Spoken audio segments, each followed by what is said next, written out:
Hey everybody, this is Ned Bellavance, Ned1313 on Twitter.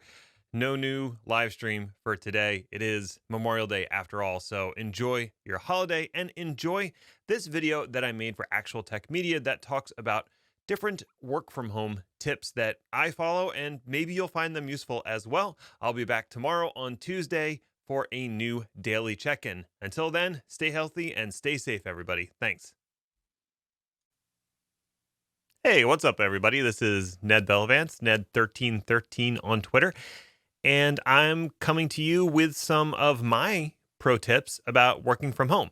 So, a little bit of background. I started Ned in the Cloud LLC almost a year ago, and that meant I moved from working at home 1 or 2 days a week to working from home every single day. And obviously, there was a period of adjustment there. Now, I'm sure some of the other people that are presenting today have been working from home for 10 years, 20 years. There's some real veterans here, which means that they may have forgotten what it was like to make that initial adjustment to work from home. That's what I wanted to talk about, making that initial adjustment, because it was certainly an adjustment for me. One of the things I had to adjust to was making sure that I stayed on a routine and didn't let myself devolve into getting up late or staying up really late to do a little extra work or taking my lunch whenever I felt like it and not getting back to the work.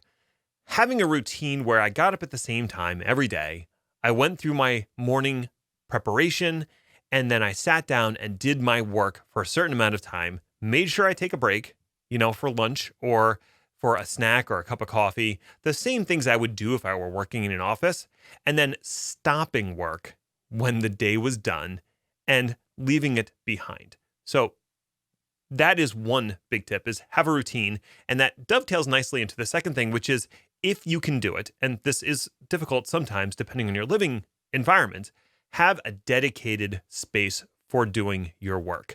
You've probably heard this before. I'm lucky enough to have an office in the basement of my house where I can do all of my work from home activities. Obviously, not everyone is going to have that. But I've heard other people doing simple things like reserving a spot at the kitchen table. This is my work spot at the kitchen table. Setting up a card table somewhere and saying, this is my work spot.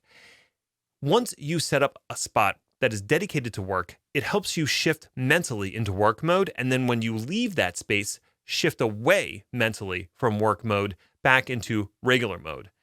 I know that can be difficult to set up, but I really would recommend doing that if at all possible in your current work environment. The next thing, and this is also part of like keeping the routine, is get dressed. It can be tempting to get up in the morning and dive straight into work without showering and getting dressed because you're really excited about something you're working on.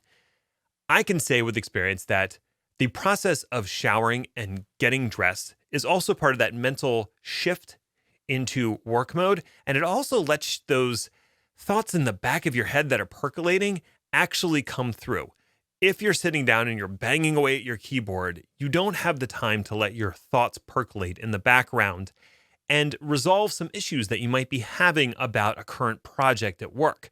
You do need that downtime. You do need that blank time where you're not focused on a task. You're just going through your routine to give you better focus when you do get to your desk and start working on a project. So again, that's an important one, and it seems weird, but yes, shower and get dressed. The next one is, this sounds funny, but get a good chair. You're going to be sitting in this chair a lot.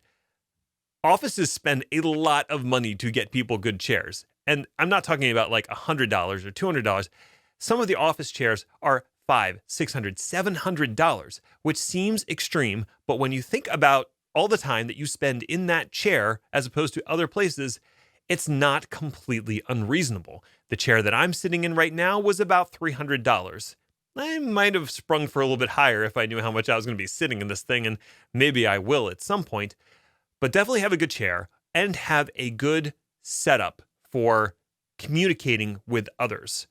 Talking about having a good headset and having a good webcam. It doesn't have to be a $500 webcam. I don't even know if they make a $500 webcam, but yet don't get the absolute garbage one either. Spend a little extra money, get the nice webcam. It's a little hard right now because they're all sold out, but if you have the opportunity, get one that has good resolution so people can actually see you, and have some decent lighting so it doesn't look like you're sitting in a dark basement, which is what it would look like normally if I didn't have good lighting on me.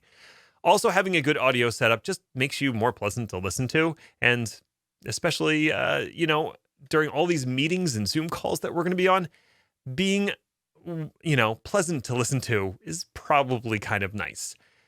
The last thing, and this is also related to communication, is you need to communicate with the other people that you live with, whoever they are, kids, spouses, roommates, what your needs are when it comes to work. When do you start your workday? When do you end it? When do you have meetings today where you need a certain amount of quiet? Are you recording a presentation and you need a certain amount of quiet for that? Communicating to the other people that you live with will make it a lot easier to get what you need and also remove some of the conflict that could happen when they can't read your mind and know exactly what you need from a work situation. So those are my tips. I hope that you have found them helpful, and thank you, Actual Tech Media, for putting this on. Take care, everyone.